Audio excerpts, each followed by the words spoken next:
ইলাস্ট্রেটরে আমরা সঠিক পদ্ধতিতে কিভাবে আমাদের টেক্সটে গ্রেডিয়েন্ট অ্যাড করব সেটা আজকে আমরা দেখব। তো সর্বপ্রথম আমি একটা টেক্সট লিখে নিব।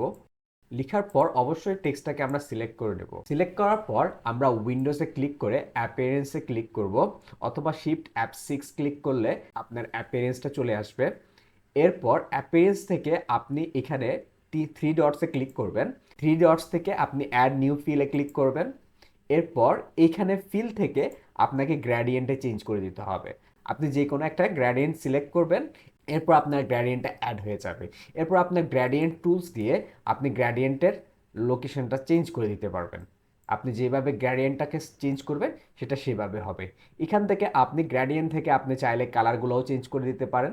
কালারগুলো চেঞ্জ করে আপনি আপনার গ্রেডিয়েন্টটা তৈরি করতে পারেন। আমি এখান থেকে যদি কালারটা চেঞ্জ করে দিই একটু, এভাবে করে আপনি আপনার নির্দিষ্ট টেক্সটটাকে গ্রেডিয়েন্টে কনভার্ট করে নিতে পারেন। তো আজকের জন্য এ পর্যন্ত। নেক্সট কোনো ভিডিওতে আবার দেখা হচ্ছে। আমার এরকম ভিডিও আরও দেখতে লাইক ফলো করে রাখুন। সবাইকে ধন্যবাদ।